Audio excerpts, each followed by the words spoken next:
in a series of webinars which look at aspects of the new Magna Carta Universitatem 2020 and celebrate our partnership with other key international bodies in higher education. And this is the first webinar which we have organized in association with the International Association of Universities, and we are very pleased to do that. Over 200 people have registered for this event, and they come from 54 different countries. So we look forward to a very rich occasion. Concerning the web protocols, could you please keep yourselves muted and your video turned off? The webinar is being recorded, and a link will be posted on the MCO website so that you can view it again or share it with colleagues. Within the possibilities of Zoom and a relatively large number of participants, we want the webinar to be as interactive as possible, and hence you're invited to ask questions via the chat function. Now, it's most likely that questions will be taken after we've had all three inputs, but please ask your question as soon as you can, as that will enable us to order them. And at the end of the webinar, we invite you to give us feedback via the link on page 21 of the background note, which we circulated today. We'll put that link up on the chat towards the end. So to our webinar today. The title is Fostering Sustainable Development, the Roles of Higher Education, Plans, Progress and Values. The webinar is built on three key components. Firstly, the 2030 Agenda for Sustainable Development, which includes the 17 Sustainable Development Goals, which was agreed by the UN Assembly in 2015. Secondly, the important role which universities are needed to play in all of the SDGs, not just SDG 4, which concerns education.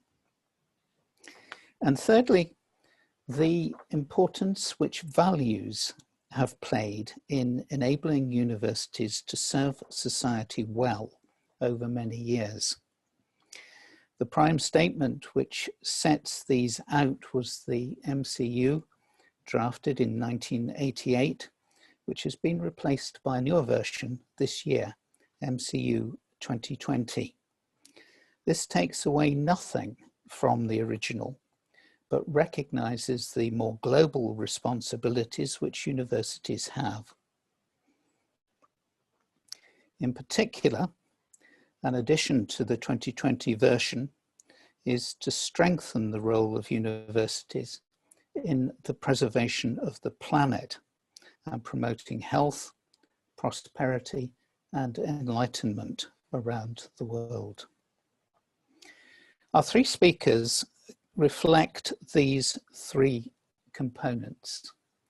Their biographies are in the supporting note, but let me just introduce them briefly here. The International Association of Universities plays the leading global coordinating role for universities in support of the SDGs.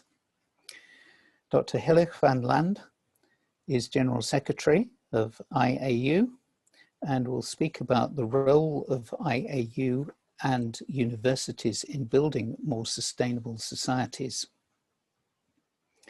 Gothenburg University is leading the IAU cluster for SDG 8, decent work and economic growth.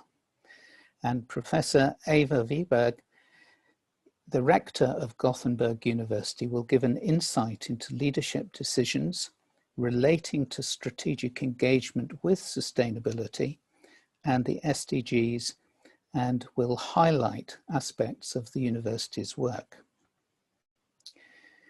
Finally, the Magna Carta Observatory was established to support and oversee the Magna Carta Universitatem. Dr. Seibold Norda is president of its governing council and chaired the international group which prepared the MCU 2020. He will speak about MCU 2020 and values for achieving sustainability. Each of our speakers will speak for about 15 minutes, and after that we will take questions and comments. So let us go now to Dr. Hillek van Lent.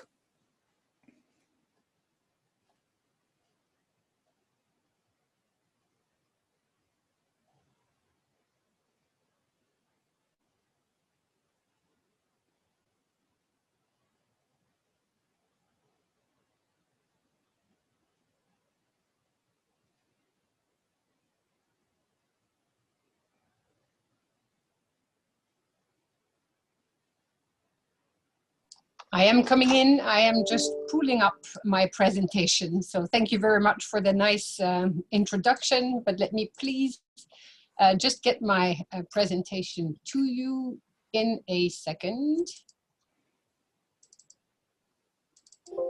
Somehow it does not want to come up, which is not nice, because I had it open in a second ago.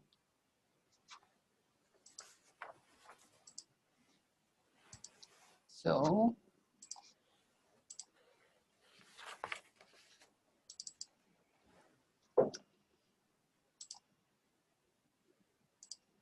and here it comes, with my apologies.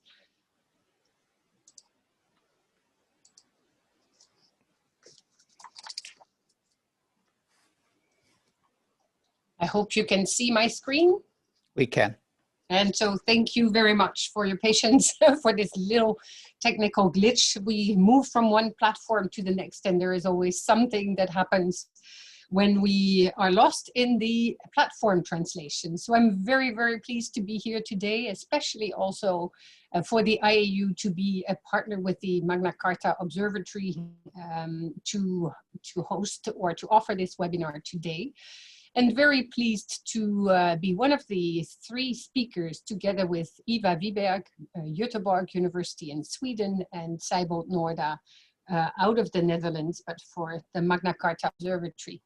It is really an honor to partner, and especially on this very important topic of higher education and research for sustainable development, and what role higher education plays in terms of plans, in terms of progress and the values part of the discussion. So indeed, let me introduce you to a few of the things that the IAU is doing. First and foremost, let me introduce you to the International Association of Universities with a few lines. For those who do not know the International Association of Universities, we just celebrated 70 years of higher education cooperation on 9 December last week, since we were created by UNESCO in 1950 back in Nice, at a UNESCO conference then. We're an independent non-governmental organization, and that part is important because we're based at UNESCO in Paris, yet we are really responding to governments, working with them, and sometimes also calling them to the task on a variety of issues. We're a membership organization comprising more than 650 universities and university associations from around the world. Some 130 countries are represented. Yet we do also reach out to 20,000 higher education universities, which form part of the higher education community around the world, because we maintain the UNESCO IAU World Higher Education Database and thus reach out to all. We have strategic plans that we develop ever since the IAU was created in 1950. And in 1916, at the latest IAU General Conference, we adopted a thematic plan and a strategic plan, which called the association to work mainly on 4 key priority areas. The first one is leadership.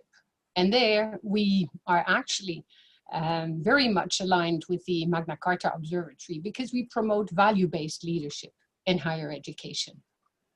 The second thematic priority is internationalization, and not the mobility plans as such or other parts of international or internationalization agenda, but more supporting inclusive, fair, ethical internationalization of higher education. And there again, we align with many of the value-based propositions of the Magna Carta. And then the third priority is sustainable development. And there we are tasked with promoting the integration of sustainable development fully into higher education strategies. And that is a topic of major importance, obviously, for the discussion today. And the fourth and last, but not least, thematic priority is technology, and using technology or the digital transformation of higher education today to increase access to knowledge and education for all. So let me get back to the work that we do on higher education and research for sustainable development. What is it that we actually do? We foster the role of higher education in the global agenda today, but we started way before. We started already in the early 90s when the IAU board adopted a declaration, the so-called Kyoto Declaration. And that declaration was already calling the leaders of higher education institutions from around the world to engage with sustainable development. As you will see in the presentations, the uptake was not that strong in the beginning, and it took quite a while for higher education to really get their act together, if I may say it in such words.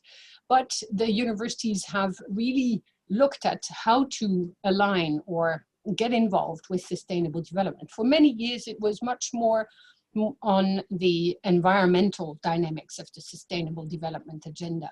But little by little, universities have come to also accept the fact that sustainable development is much broader, as David Locke just reminded us.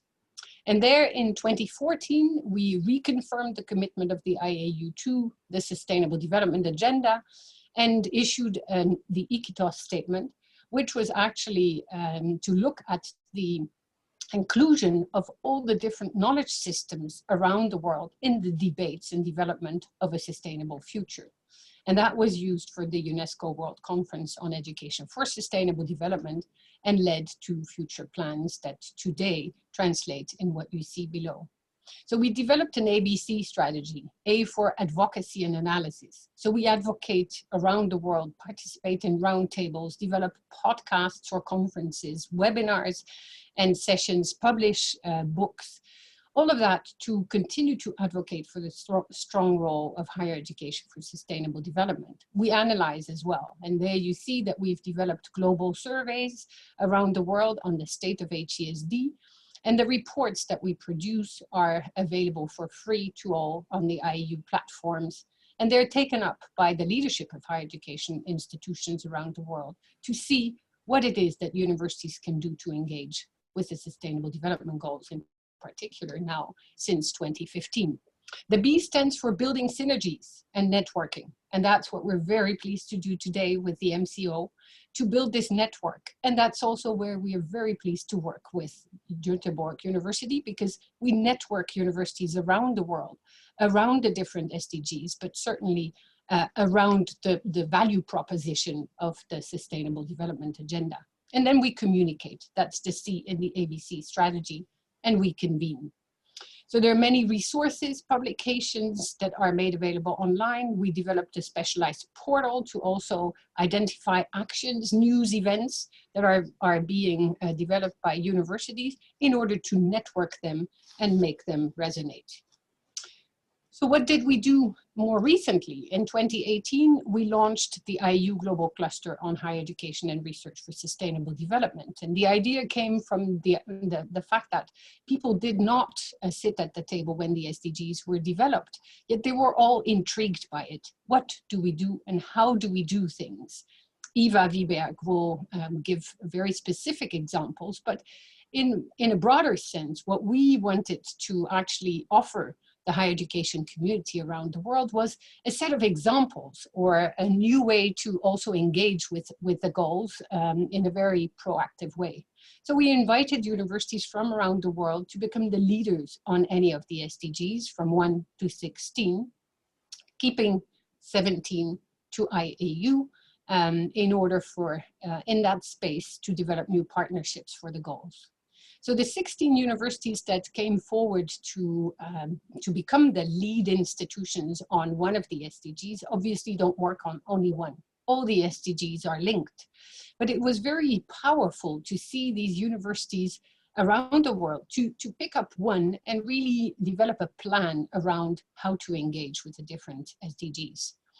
Each university was then invited to identify up to 5, initially up to 5 universities from the 5 other regions of the world where they were not located themselves, and build a network of universities of different kinds, different colors, different backgrounds, different aims and goals, and to all work together on any of the SDGs or across SDGs. And that gave life to the Global Cluster on Higher Education and Research for Sustainable Development.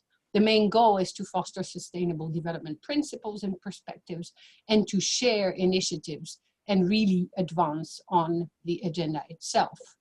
So the cluster itself allows to develop innovative, multidisciplinary and international collaboration initiatives, and certainly to foster a holistic approach to the SDGs. The overarching goal really is to accelerate the implementation of the 2030 Agenda for Sustainable Development. And the 2 concrete objectives for us is to generate a platform where resources are being shared, and to offer a networking hub for the many universities from around the world, those who are already engaged with the SDGs and want to share, and those who want to get on board. And thus it is a very powerful place and platform for universities to connect. Second, we serve as a global voice for higher education and sustainable development at many UN organizations, and not the least at the UN agency in New York, where we meet at the high-level political forum on a yearly basis, or at UNESCO, or at the UN ODC, where we have a powerful connect there as well, or as well at the OECD, the Council of Europe, and many other multi-stakeholder platforms. So we've invited universities around the world, and here they are kind of pictured on the global map, distributed across the globe. But if SDG 13 is taken up by the University of the West Indies, they work with the University of Ghana, they work around the world. So each of them sit in a specific place, because you need to start from somewhere and you need some support.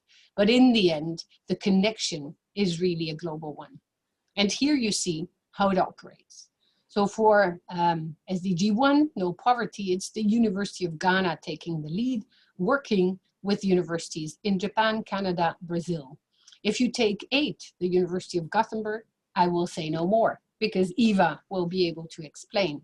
Take 14, for instance, with the University of Bergen, working from the South Pacific to South Africa to Japan. And so these are the kind of dynamics that we tried to create, and where we were hopeful that it would work, it actually did. And it allowed to generate the kind of dynamics that was necessary to not only find the experts who would work on this from a certain perspective, but create the kind of dynamics internally in the institution to work from the different leadership levels to the experts, to the students, to the staff, including the admin staff or the technical staff in universities. Because it is really for whole of institution approach is that we have developed this broader project. So here you see it is kind of siloed if you look at this picture, but rest assured, this is not the case. So there are many information links that are available online where people can see what we did and how we actually operate. The cluster itself is presented. There are opportunities for many more universities to get on board. We have some 100 entirely committed which when you consider there are 20,000 around the world, that is maybe a small portion of the universities, yet you can imagine, and you will hear from Eva Wiberg, how much these individual universities are themselves networked with many other networks to foster education for sustainable development or research on sustainable development, campus initiatives, and linking up the different initiatives from around the world. And that is where, for instance, we're involved also with HESI, the Higher Education for Sustainability Initiative, that is meeting as we speak, or we're related to the Sustainable Solutions Development Network under the leadership of Jeffrey Sachs. Or we work with Copernicus Alliance, for instance, in Europe, or with the Arab Association of Universities, bringing together the Arab universities in that region, or UDUAL in Latin America, to name a few examples. We also thought that it would be very good to have other kinds of examples of how to engage or how to make it more tangible. And that is where we created a series of publications on the SDGs. 3 have now been issued, 13 on SDG 13, climate action 5, gender equality, and 14, life below water. But many more are to come and being developed as we speak. We offer bibliographies on higher education and research for sustainable development to get inspiration. We developed podcasts, and I give one example here, but we also developed with the BBC a series of short films. And that is where you see, for instance, the University of Gothenburg, who created one. And it was the theme that they chose to feature in the film was deforestation in Tanzania, and how from Sweden to Tanzania, the networks facilitate the development of innovative approaches to very crucial and important topics that we face at the local level, but also at the global level. So if we go back to this one, the other part that is very important is this networking of initiatives. There is no competition, there is only collaboration and cooperation, and there is a lot of discussion happening so that we don't duplicate efforts, but on the contrary, try to find the best possible grounds to maximize the opportunities that we have by working with the higher education communities around the world. So that is where we always also come together and convene in the context of the UNESCO ESD for 2030 initiative, and where we, for instance, will play an important role in the upcoming UNESCO conference on ESD for 2030. And all along the way, in the decade in front of us, we have the opportunity to maximize the opportunities for engagement. So this was the movie. These are certain contacts for you to look at. And I think I would leave it at this so that we have enough time at the end to also open up to some discussion. Thank you for your attention. Thank you, Hilik, for that wonderfully clear yet comprehensive description of the role which IAU plays. And I was just reflecting that it's wonderfully appropriate that we actually have representatives of so many different countries taking part today, because, you know, that's what you do. You serve to focus that. But let us move now to look at one of those universities leading on SG8 and invite Professor Eva Wiberg to speak about the work of the University of Gothenburg. Thank you so much, David. And I will also share my screen. Let me see if I can get this done. Share. So we start from the beginning. Here you see the sea outside. Can you see it? Yes. Good, good. So actually, this is the west coast of Sweden. You see the sea outside Gothenburg and the region of western Götaland. I go on to the next slide, and I would like to say something about our university very briefly. So University of Gothenburg is one of the largest universities in the Nordic region. And we have a great variety of activities. The core activities and business is organized in and run by the 8 faculties that you see here on the slide, and you have pictures of them too. I'm not going into detail, but it is a broad, comprehensive university. At present, we have something like 49,000 students and 6,500 employees. And we call ourselves a city university. We are situated in parts of the central Gothenburg, but also outside Gothenburg. We have a new vision from next year, from 2021, our vision, a university for the world, which expresses the university's endeavor to be an international higher education and research institution that assumes responsibility for the development of society while helping to build a sustainable world. So sustainability is one of our core missions actually here. And we are also committed and have signed up to the Magna Carta Universitatum 2020. We are committed to strengthen the role of universities in the preservation of the planet and promoting health, prosperity, and enlightenment around the world. Democracy is also a very important issue for us, and academic freedom. And I think that the vision and also the goals that will be connected to the vision will guide our university through the period from 2021 to 2030. So actually a decade. The university takes our social responsibility seriously, and we have a strong global commitment.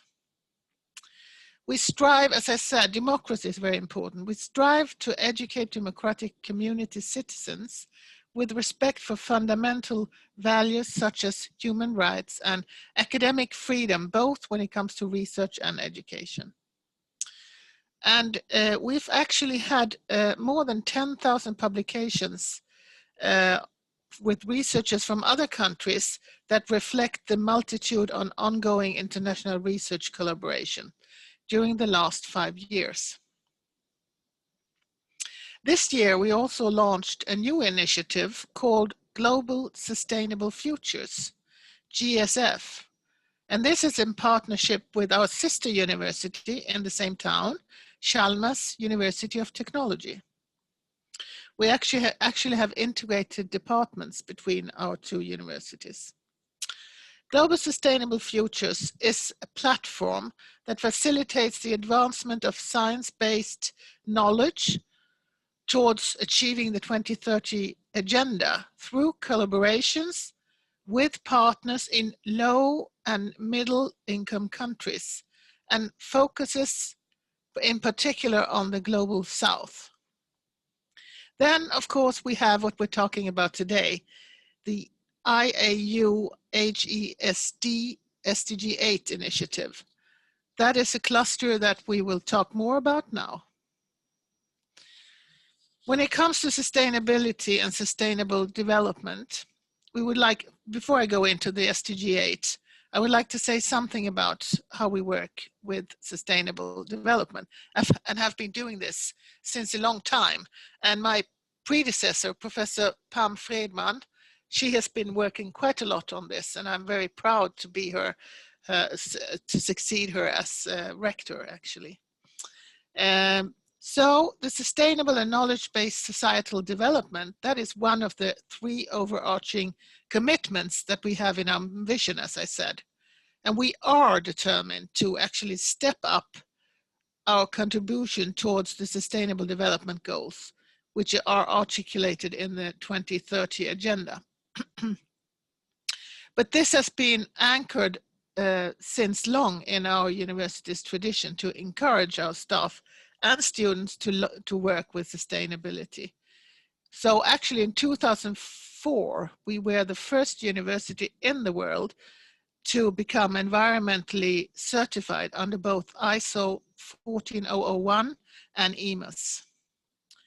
And we also last year, or this year you could say it started really, we entered a climate framework together with a large number of Swedish universities. So we consider the climate as an essential and a high priority future question, of course. And we agree by the year 2030 to have carried out measures to adhere the 1.5 degree warming limits according to the Paris Agreement. And here I would like to point out the importance of having our students with us here. They are very much involved and are our best critics here. They really press us in this. The university offers actually also a broader range of courses and study programs related to the environment and sustainable development, more than any other Swedish higher education institution.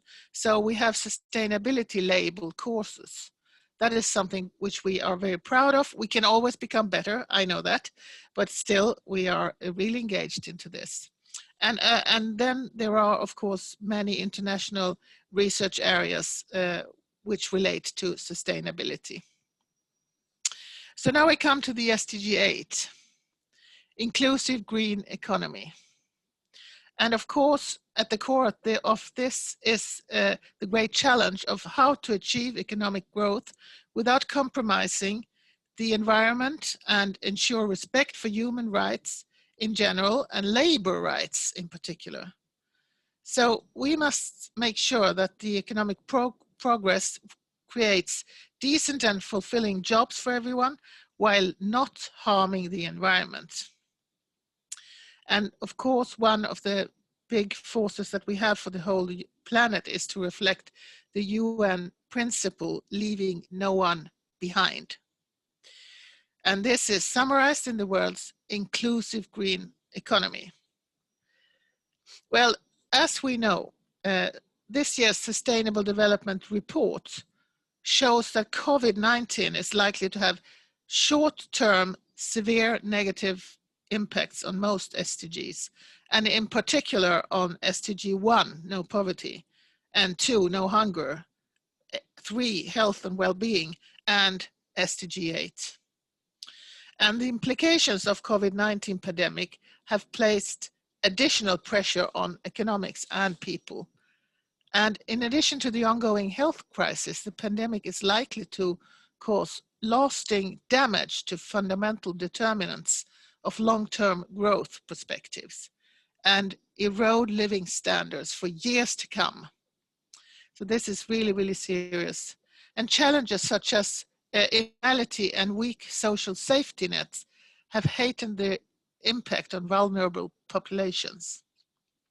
And this implies that we need to pursue further research areas as the economic growth, work conditions and labor market, and this is increasingly critical.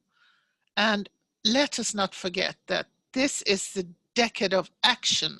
We have to do something now. We only have 10 years left until 2030. And as the UN Secretary Antonio Guterres recently spoke on the state of the planet, he urged everyone to make peace with nature. And he referred to 2 reports, one from the World Meteorological Organization and the other from the United Nations Environment Programme, both which express how close we are to climate catastrophe. I can tell you the weather is lousy in Sweden right now. It's very gray and it's warm. COVID recovery and our planet's repair can be 2 sides of the same coin, Guterres also said. So all the SDGs are interconnected and dependent on one another.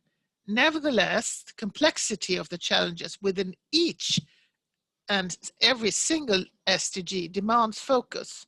And that was what Hillige also said before, and you too, David. So it's important to understand that they are interconnected. So therefore, we are very proud to be part of the IAU IHESD cluster and lead on SDG 8, together with 8 satellite universities globally, as was shown by Hillige. And we can also see the SDG here. We have the goals. We can see that it is a super goal. because it promotes sustained, inclusive, and sustainable economic growth, full and productive employment, and decent work for all. So the global goal is referred to as the super goal that spans over a wide range of issues related to the economic growth, to resource efficiency, to innovation, to work conditions, labor rights, job creation, youth employment, and also tourism. So to achieve SDG 8, there is a wide set of challenges that need to be addressed. And we can then move to the next slide, where we can say that the SDG 8 initiative is a strategy for impact. So as we know, the strategic goal of SDG 8 is to mobilize work and policy interaction. The approach involves creating a network of researchers locally and internationally from a variety of disciplines of relevance for SDG 8. And behind this strategy is the overarching question of how academia, in the most efficient and reliable way, can be part of the solution to reach the global goals. So we believe that by leveraging the research community in doing what they are best at, high quality research, while focusing on the tools and methods they are used to, and then apply this on the predefined topics, meaning the targets and indicators of one specific SDG, then we can actually help in successful implementation and bring research findings to policy dialogue, because that is the goal, to bring it into policy. In brief, this is done through applied action, research, and policy interaction. So what are the objectives of SDG 8? Of course, we know that SDG 8 is a pilot, and we aim to apply concrete measures to contribute to change. The focus is on establishing structured process for exchange and dialogue within academia, as I said, also with the policymakers and practice. And these activities, they have to be conducted stepwise. We are now working on identifying and synthesizing research in support of the implementation of the targets with bibliometric expertise. And these thematic reviews on the targets will be presented in discussion papers, which in turn should include disseminating and critically scrutinizing the goal, targets, and indicators of the SDG 8. So to reveal, because there are those biases, contradictions, and also links to other SDGs. Academic discussions on the thematic reviews and resulting papers will be an important part of the process to share knowledge and ideas. And in order to accelerate the implementation of research, we will target research to policy interaction, as said, as well as collaboration with practice, such as authorities and corporates. And I think that there will be a possibility of having an impact on political process and policy making, not least at the yearly high-level political forum, by contributing to the voluntary national reviews on the countries represented in the SDG 8 initiative. And not the least, we should not forget education. We have to contribute to the research-based knowledge into higher education, because the young students and young people are the future leaders. You can see here some university collaborations that we have. We have 8 satellite universities in low and middle income countries who are committed to the SDG 8 initiative. And in addition, we have, together with Chalmers University of Technology, the Karolinska Institute, and the European Network for Education and Training on Occupational Safety and Health, ENETOSH, all these acronyms, they are also collaborating partners. And within our university, we also have, in the School of Business and Economics and Law, actually quite a lot of commitment when it comes to research policy interaction and to reduce poverty. Also, the Faculty of Social Sciences and the Faculty of Medicine, Sahlgrenska Academy are involved. So, and we have the actually developed modalities when it comes to international academic collaboration, highly relevant. So I think that the SDG 8 team can draw on the infrastructure that is already there within the School of Business, within the Center for Sustainable Development, and the other faculties. And here you can see the EFD centers that are committed to the SDG 8 initiative. You can see the satellite universities, which are marked in red, and then there is collaboration with the green ones. I would now like to introduce to you the SDG 8 team. So when you other university representatives connect with our team, we have from the left Eddie Omsen, who is our sustainability strategist. We have Gunnar Kjellin, who is the director of EFD. We have Jenny Strömstad, project leader for, at the Center for Sustainable Development. We have Lotta Delve, professor of sociology and work science. We have Jan Pettersson, who is the professor and director of the Center for Sustainable Development. And we have Marie Stensäcker, who is the deputy dean at the School of Business, Economics and Law. These guys are incredibly effective and really working with all their heart on the SDG 8 team. So I'm almost finished here. If I didn't say this, maybe I should say that what EFD stands for.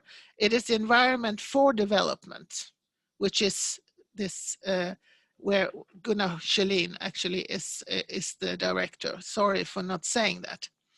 But if we come to the timeline then, and I'm almost finished here. So we have, of course, a demanding but also exciting year ahead of us. And in January, the university will host SDG 8 workshops and webinars together with all of you to discuss the thematic reviews and papers. In July, we know that there is this high-level political forum in New York, the UN Political Forum. In August, there is the International SDG Conference in Gothenburg. High-level keynote speakers from academia and UN organizations will be present. And in November, we have an International SDG 8 Research to Policy Conference, which we have to confirm if this can be conducted, of course, but we hope so. And it was meant to be at Lake Victoria in Tanzania.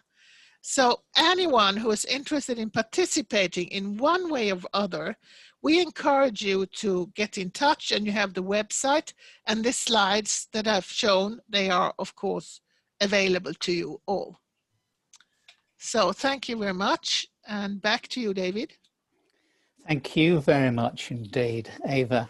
If I may comment, I particularly like the fact that you mentioned students in this, and seen as a long-term issue, what we do with our students is particularly important. Yeah.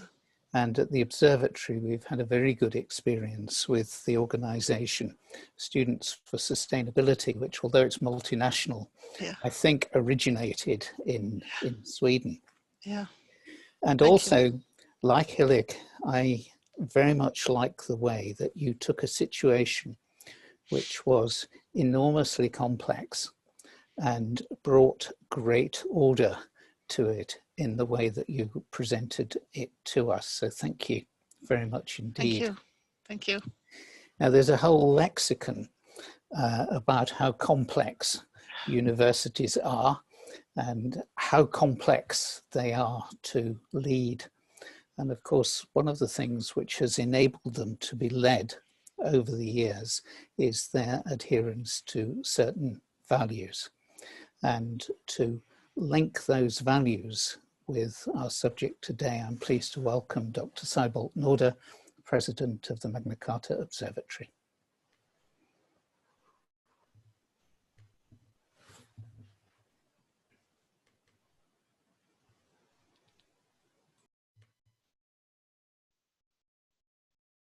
Thank you very much, David, for this introduction.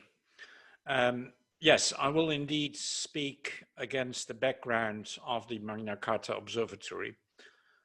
We are a community of close to 1,000 universities worldwide that have underwritten the principles and basic values of the Magna Carta Universitatem since 1988. And very recently, we have completed a new version of this statement that is to be seen and read and used and in addition to the original one. And one of the main sentences in that 2020 edition of the Magna Carta, in fact, one of the first statements of the new version actually refers to the central role of sustainability. Universities underwriting this new version acknowledge that they have a responsibility to engage with and respond to the aspirations and challenges of the world and to the communities they serve, to benefit humanity and contribute to sustainability. This is the pledge, the commitment that universities underwriting this statement take very seriously. Yet, although fostering sustainable development has become quite a catchphrase in university lingo over the last couple of years, one may wonder whether this has also become a lived reality. We all know that we at universities are very good at making statements and making plans. I remember that in my own university, where I was president some time ago in Amsterdam, we once had a new strategic plan prepared, and the plan was handed out and presented to the university leadership, and it had a great motto, and the motto was, is it a plan or are we going to do it?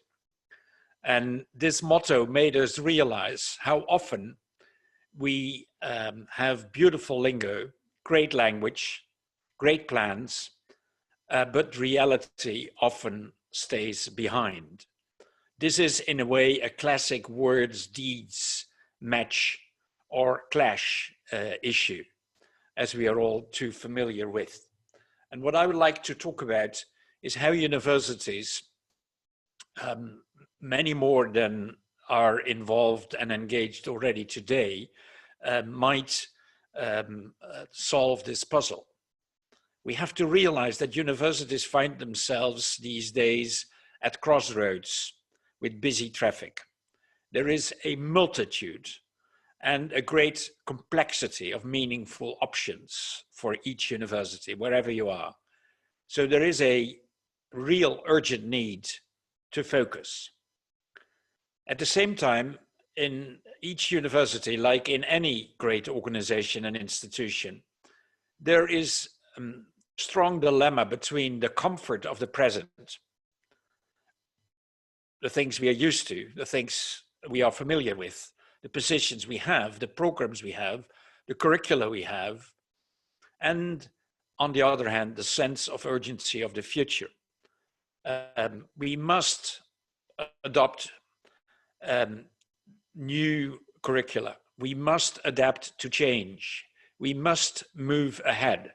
Yet this means leaving behind the comfort of the present, leaving behind the familiar programs and the issues that we, whether we are students or teachers or researchers, are used to feel comfortable with. At the same time, universities are often very complicated animals.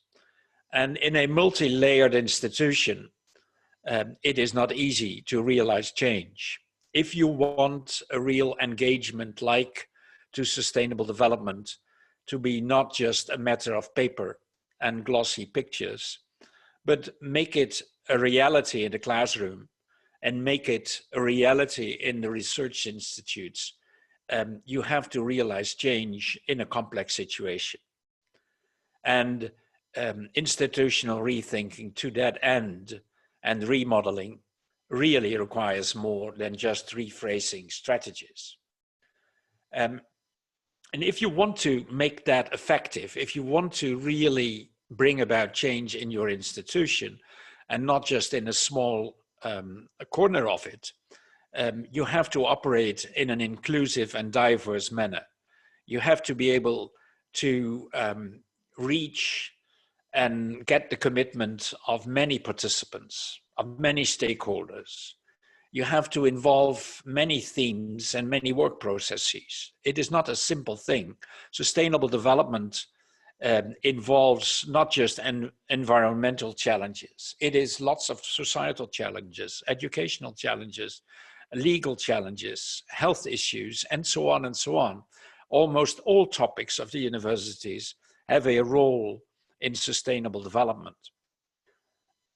It also means that you cannot do with a monodisciplinary approach. If somewhere it is here that we need cross-fertilizing, we need interdisciplinarity. We must therefore redesign disciplines. We must develop broad and mixed curricula, and we must promote and protect collaborations across familiar borders. And this is all true in terms of teaching and learning, as well as in terms of research. That is quite a formidable agenda. So the question is really a serious one. Is this all a plan, or are we going to do it?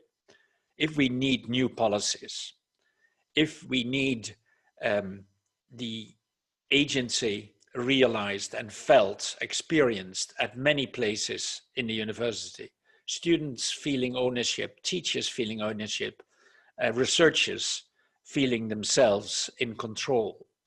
And we must make sure that such engagement and commitments are really embedded well and anchored well in the university. And one of the particular tricks that we are often confronted with is that we easily speak about we at the university. We use that language as a president, we use that language as students, we use that language as teachers, and we often forget that it's not just the I that easily expands to the we, that we really should work hard to make the I a we. And to create a community of engagement and commitment is really one of the most urgent and pressing tasks of universities today. So it is crucial that we are empowering ourselves as a community, as institutions, teachers, researchers, students, if we want to transform our university into what I like to call living labs, into the real world of today's many serious challenges. And that kind of a movement really requires joint ambitions and strong agency. Well, to get there is not easy. I've been in positions of leadership in university for more than 20 years, and I have experienced it the hard way myself. It is beautiful to have ideals, it's beautiful to make plans, but it's hard to get to the real thing, to get it end up in classrooms and end up in the researchers' workshop. And one of the many approaches, one of the most promising of the many approaches, I strongly believe, is in building up shared values. And in this statement, both the shared and the values are important. And when I talk about values, I mean lasting beliefs or ideals shared by the members of a culture about what is good or bad, what is desirable or undesirable. Values have a major influence on someone's behavior and attitude, and they serve as broad guidelines in all situations. And in any given university, we entertain lots of different values. And some of them are in contrast to each other. Sometimes they are overlapping. Sometimes they are strengthening each other and working together well.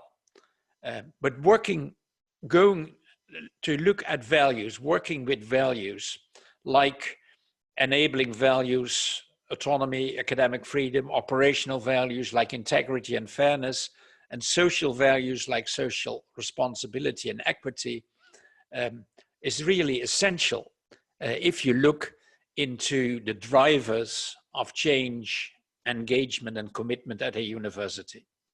Values matter for universities because they are informing and steering the profiles we set, the kind of institution we want to be, the interests we want to serve and why. And they are also crucial in community building, in creating shared spaces and joint ambitions. Often our modern universities are theaters of very individual desires, career-oriented, success-oriented, often in competition with each other. And here we are talking about community endeavors, about community building, about shared spaces and joint ambitions.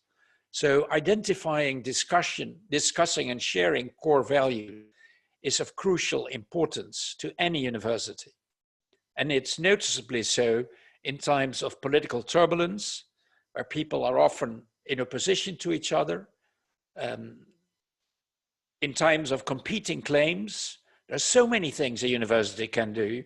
There's so many things you can do to be successful. So many things you can do to prepare for the labor market. So many things you can do to prepare for the success and the well-being of your society and our planet. And also, last but not least, in terms of internal fragmentation. And that's exactly why, in our view, sharing public commitments like the Magna Carta Universitatem 2020 is so important. Such statements are public commitments that one likes to make and that universities should want to make. Yet, we should shy away from making such statements if we do not immediately combine them with working on living values to unite and empower university communities.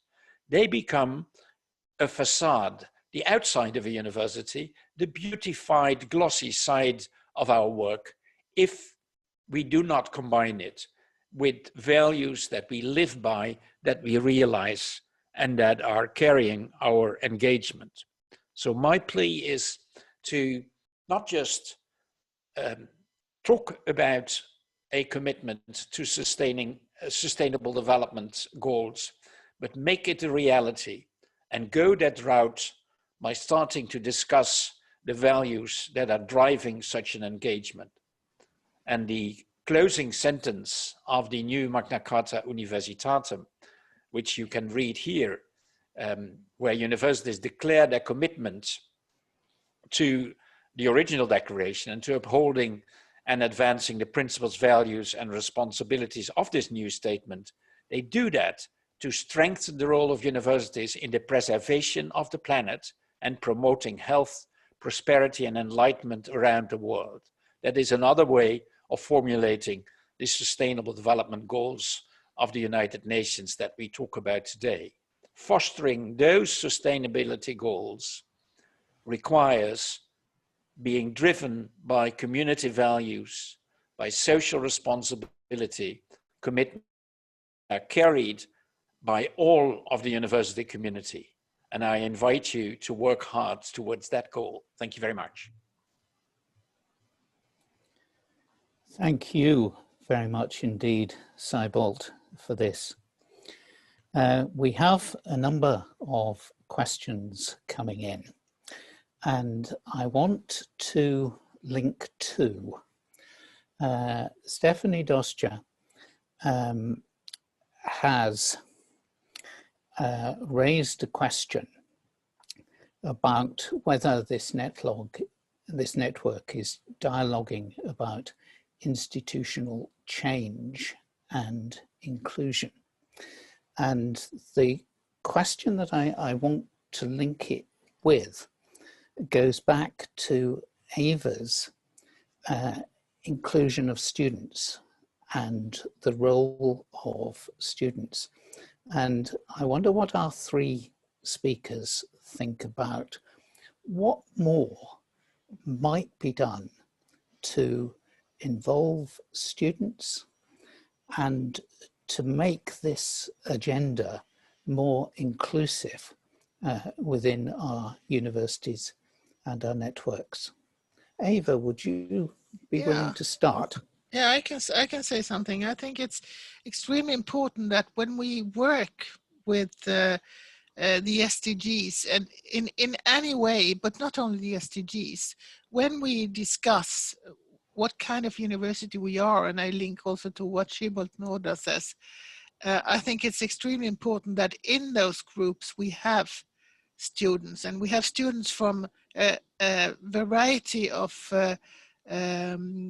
countries, and also because we are international universities and we have a lot of international students, but we also have links, and we have a possibility to link to them in a way that we couldn't before. So COVID has made it possible for us to be a lot of persons who can actually interact. That's one thing. The other thing is, let them be part of the decisions. Let them be part of the decisions, not only sit there as listeners and taking whatever we decide. And I know that this is a very tricky question out in the world, because not all governments and not all institutions have a tradition of having students with them in decision-making bodies. We have it, and I think that is maybe one of the reasons why we've come quite a long way in Sweden. I'm not saying that we are perfect. There are many things where we don't agree with the students, but anyway, they, as I said, are our best critics, and therefore it's extremely important to listen to them and let them work also on their own on certain parts in a project. Because the youth, the young students have such a great creativity. Many things that we oldies but goalies don't see, actually. So I think there are lots of things I could say about this. I think that Schibold probably also, and Hilligier has other things to say. Schibold? Yeah, well, I would like to relate a little anecdote. At my university, some 10 years ago, we set up an interdisciplinary bachelor program, Future Planet Studies, which was interdisciplinary, and it was covering a very wide part of the Sustainable Development Goals. After the first class of students had completed this new program, after 4 years, we asked them about their experience while studying the program. And they said they were very enthusiastic. They would do it again. Would they have any criticism? And they said, well, yes, we found that we ourselves were more interdisciplinary than our teachers were. Yeah. Our teachers will have to learn quite something about interdisciplinarity. And I found that a very illuminating kind of a lesson. It shows two things. First of all, most of us have been educated ourselves in monodisciplinary settings. And we cannot by magic turn off that monodisciplinary background.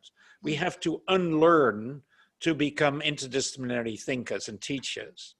And the second thing is, if you want to set up a new course, if you want to set up a new program, we have to train and retrain and reinvent ourselves in a way. And we are often, and I'm speaking for myself as well, we are often taking it too easily and think, well, we will manage, we will cross that bridge once we get there. But doing complexity studies, the real way, the deep way, takes a lot of time and energy. And to be willing to do that, you need to be very convinced, and you need to have strong drivers. Henrik, do you wish to comment? I think that one of the things that I would say is don't be afraid of students.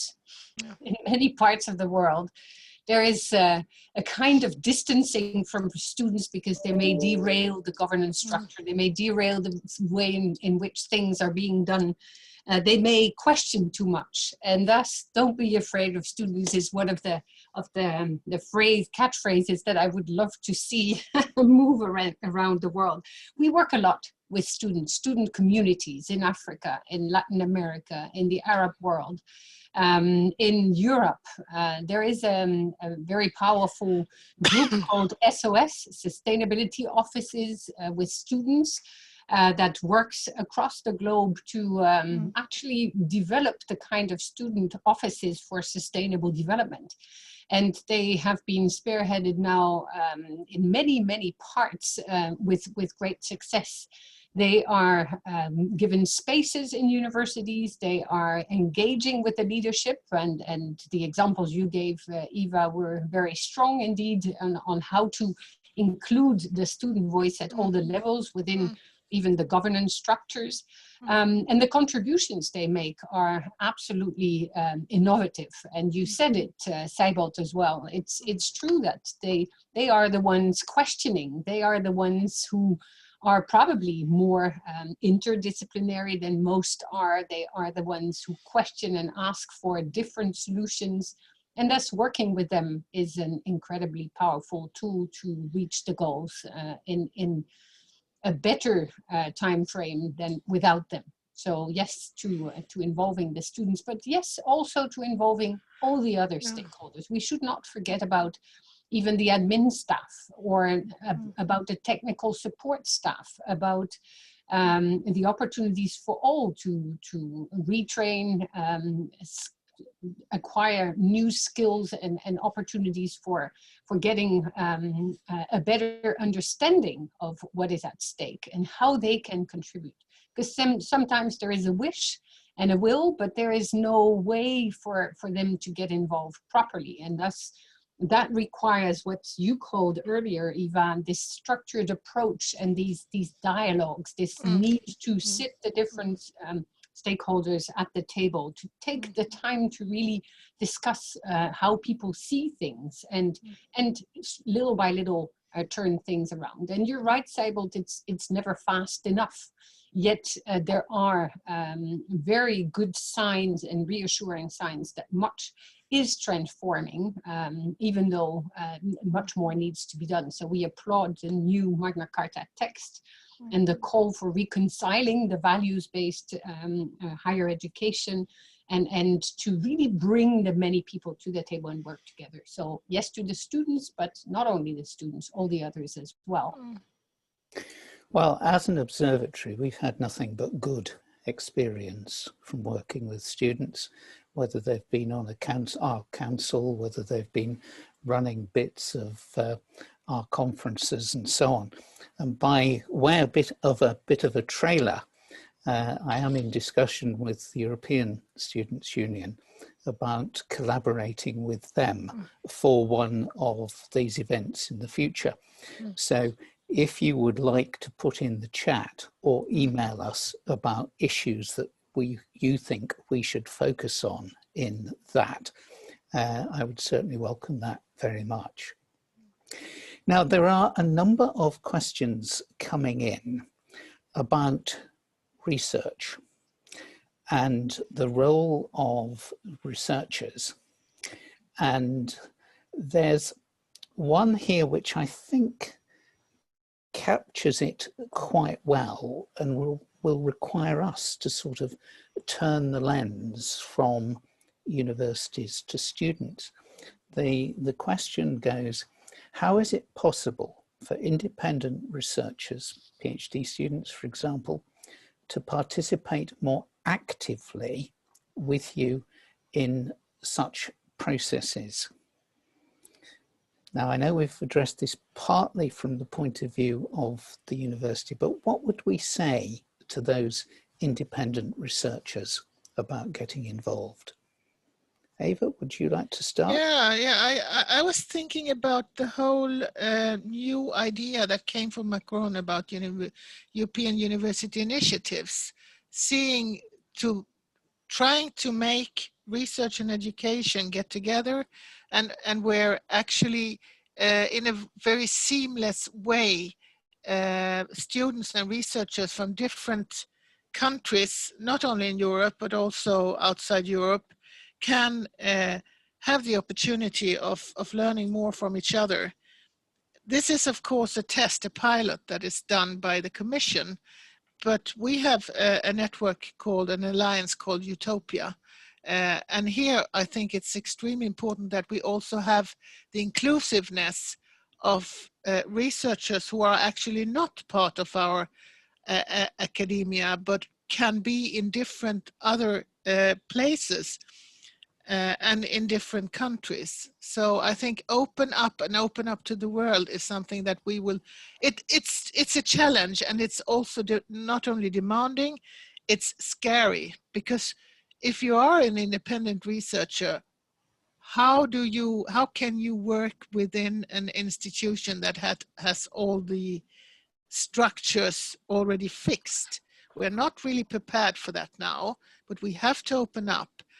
And there I think that maybe starting with webinars, I think that's why COVID is so important for us to learn from, because webinars like the one we're having here makes it possible for those who have asked the questions to come in and to be in a discussion. What comes out of that in organized research, that will have to be found out.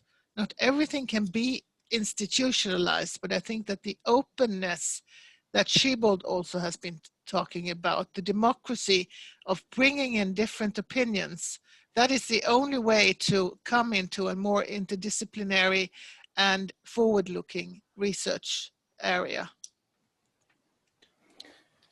I have seen beautiful examples of opening up to a wider science community, and also include citizen science. Yeah. And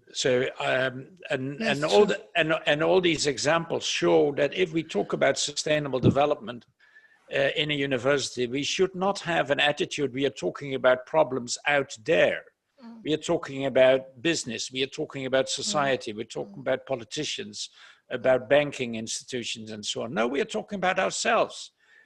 We as universities are the most faithful followers of conservative trends in society.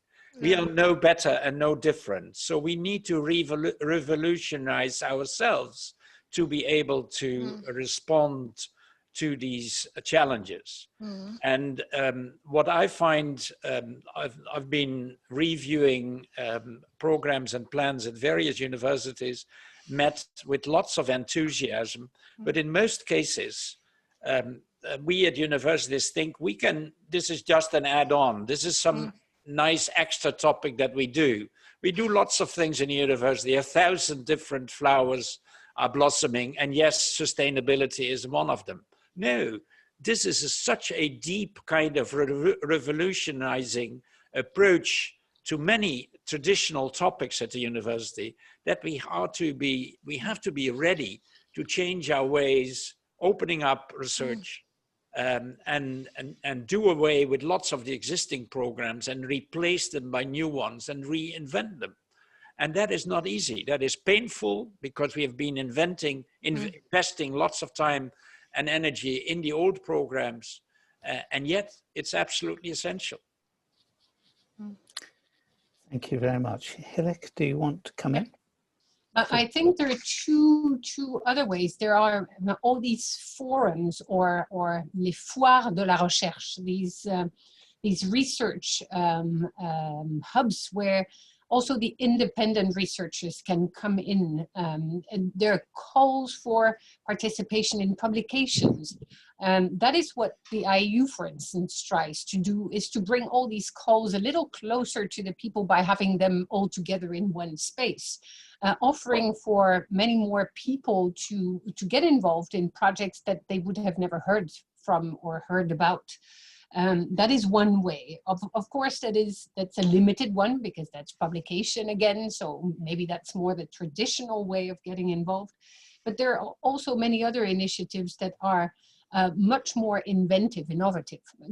I would take the example of the University of Costa Rica, for instance, which has put in place a mechanism where each student is to give back to the university and to society 800 hours of their time, where they work with the community and get in touch with many people who do work on very concrete and essential parts that request a transformation of the society.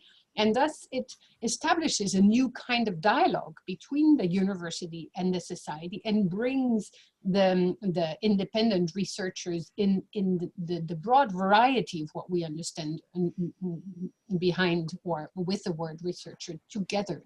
So that's one example. And we're now also developing other kinds of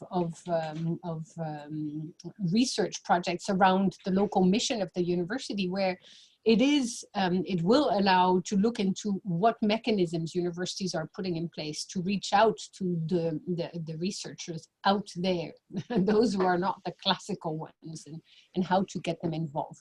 So these are just to give two examples rapidly for the sake of time. I want to change the focus now a little bit. We have a question from Ukraine. Is the participation of NGOs envisaged in the condominiums networks we are speaking about?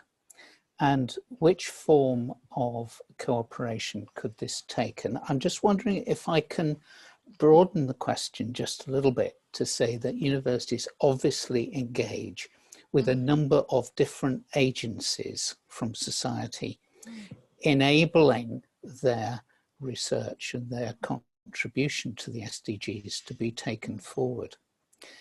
Are we doing that as well as we can, or are there other things that we might be doing to increase the impact of what universities are doing? Who'd like to start with that? Maybe I could, or Seibold, you're coming in. Yes, go. I can. It's an interesting question just this week, because based at UNESCO, we are, as an IAU, we're an international non-governmental organization. So an NGO, yes, heavily involved in higher education and research for sustainable development. So the NGO world out there.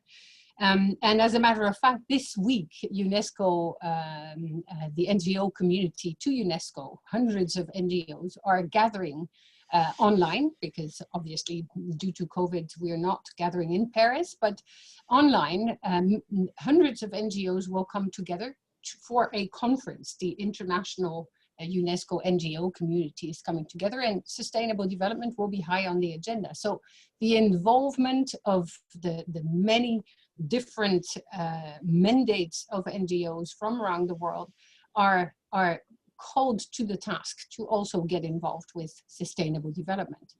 UNESCO is doing that also very concretely when gathering the World Conference on Education for Sustainable Development. The NGO community is invited to the table.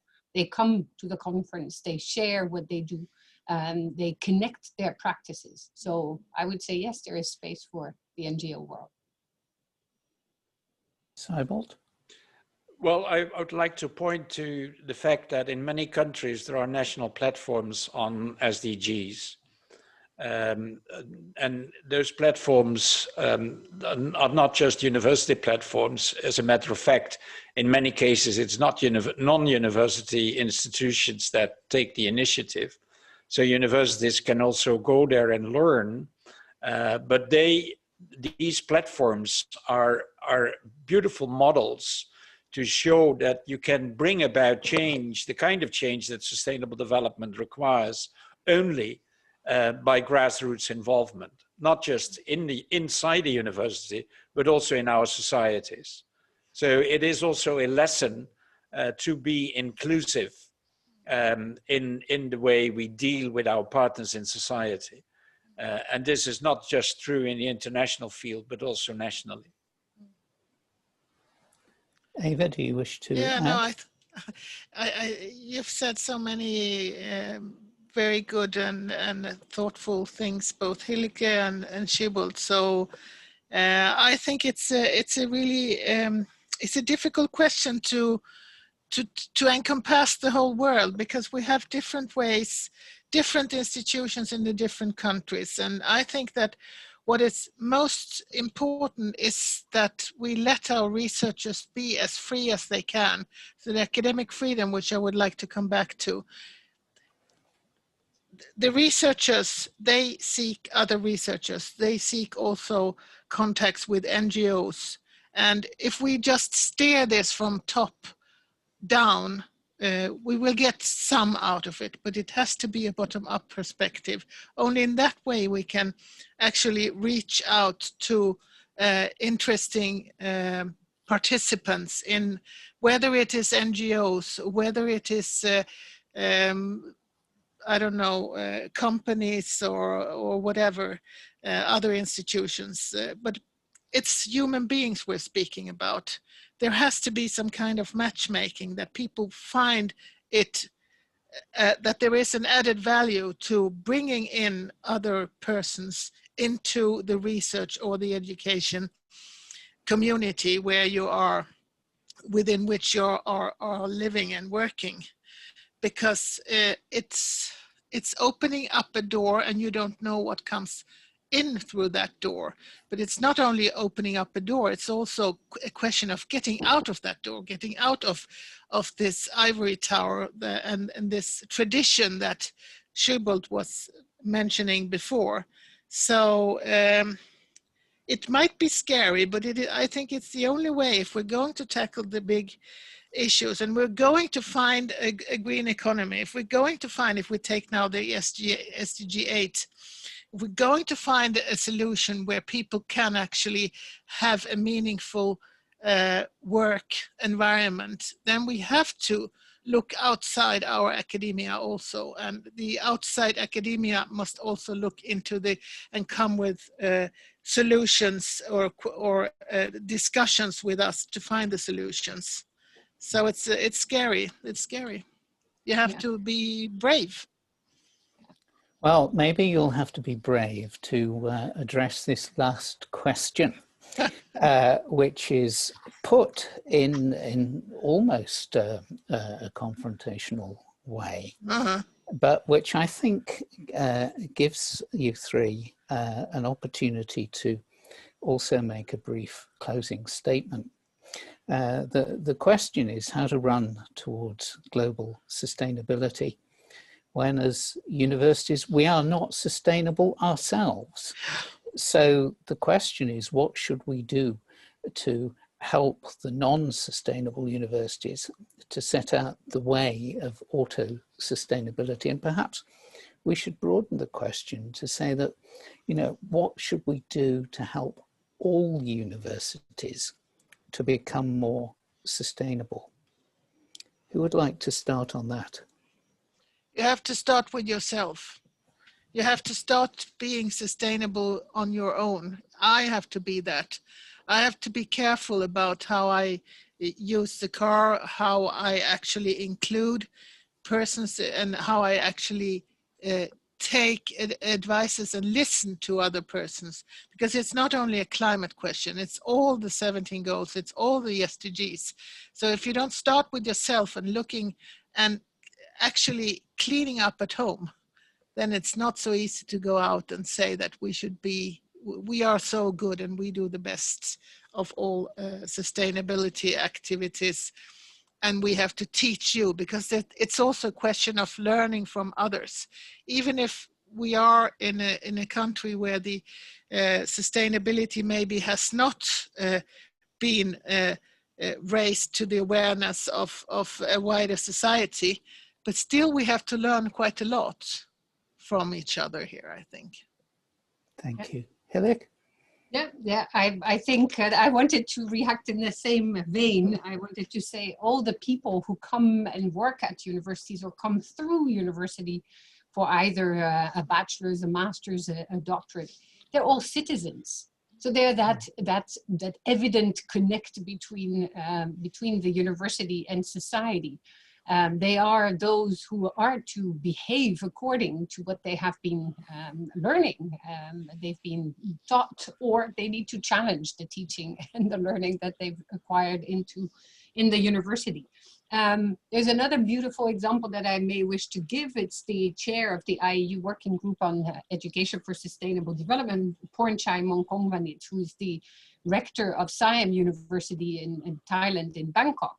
He said, well, let's start by cleaning up at home, as you said, Eva. And so they started to clean up around the university physically. So they went out into the surrounding areas, going into the slums and these areas where there was no health, no clean water, no sanitation, no opportunity for education. They brought the people inside the universities, those that were afraid of those university walls, never to enter the system, offering new scholarships to those who had never even dreamt of going to university. So there are these opportunities as well that universities have a real chance to transform and get engaged with. And so that's just one of the examples. I could give many more, but no time for that.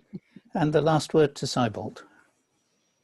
Thank you, David. Well, I mean, if as an institution yourself you feel you're not sustainable, how can you still carry these ideals? I must confess that I often have seen universities that in my book, compared to my own institution, were hardly sustainable to do a much better job than we did. And I often felt that I had to learn to be more modest about our own pretensions when I was confronted with a small university in Suriname, or a university in a difficult part of town in Mumbai in India, or somewhere on Sumatra in Indonesia that I was visiting, where I often was struck by their idealism, their key and core values, their sense of community, and their strong commitment to changing their community and changing their society. And I've often wished that that we ourselves at very sort of established elite type of universities that are in the top 50 or top 100 of the rankings should learn better from these hardly sustainable universities. And so that's a lesson I've learned myself, and I hope I learn over and over again. Well, Seibold, Eva, Hilik, thank you so much for what you have brought to today. 3 different perspectives from different places, all of which have enriched the other. Just 2 or 3 things before we close. Our next webinar will be in collaboration with the European Universities Association. Unfortunately, we don't have a date yet. We are awaiting the publication of the EUA's study, Universities 2030. It's due to be published in January. And what we are talking about doing together is looking at that through the perspective of values. But we will send you an email when the date is agreed, and hopefully you will be able to join us then. As an observatory, we want to continue to improve what we do. So you can help us by giving us your feedback on today, and you can do that either by picking up the link from the information which we sent out this morning, or by clicking the link on the chat. If you are here from a university which has not yet signed the Magna Carta Universitatem, details of how to do so can be found on page 13 of the background notes or on our website. And if you need any further information or help about that, just email us and we will help you. And then lastly, but by no means least, can I thank Hilik, our partner in this webinar. It's always a joy to work with IAU, and I think the way today has turned out shows something of the value of that collaboration and what we bring both to it. And although she is invisible to us, could I also thank Carla, our administrator, who has been making sure that things go without a hitch from a technical point of view. And finally, can I thank all of you for joining us, for providing some really insightful and challenging questions. And for those of you who celebrate Christmas, may I wish you a good time and some real celebration despite COVID and everything that is around. And may I wish everybody a very happy New Year. Thank you. Thank you. Happy New You Year. as well. Thank you. Thank you very much indeed. Thank you, everybody. Very nice to connect this way and yes, really. continue the conversation.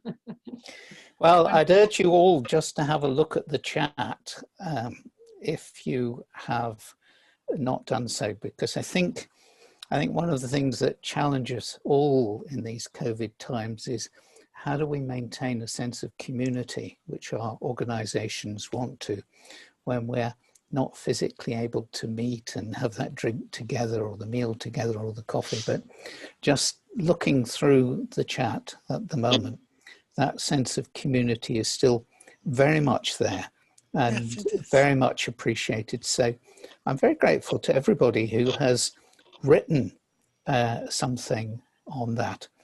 I have answered the question on the chat, but yes, this recording is going to be accessible.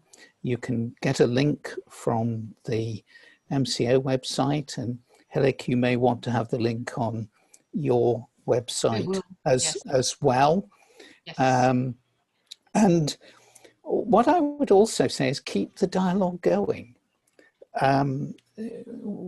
We are not restricted to just doing one webinar on this topic. We can pick up threads and we can put them through. And if there's something that you want to say, you want to contribute, then do let us know, because we are an inclusive community and we would be very happy to involve you. So please. And if anybody now wants to open their microphones and contribute in a less formal setting, then Carla, maybe you can unmute everybody and they can do so. This in some quarters is called a big risk. You open the door to outside. Yeah. Wow, that's right. That's good. Mm. Yeah. You have to dare. But I actually have a ceremony with our students who have been working in our student bodies, and we're celebrating them at the end of the year now and thank them for all what they've done for their student fellows. Yeah. So I'm going to that ceremony now, and they're getting a medal, actually a medal. Well, congratulations. Yeah. Carla has just told me she can't unmute everybody. So if anybody wants to contribute, please unmute yourselves and do so. And Ava, I hope you have a great ceremony. Thank you. And thank you so much. Thank you. And thank you, Hilik. It was a pleasure. Thank Bye. you. Goodbye. Thank Bye. you so much. Thank you.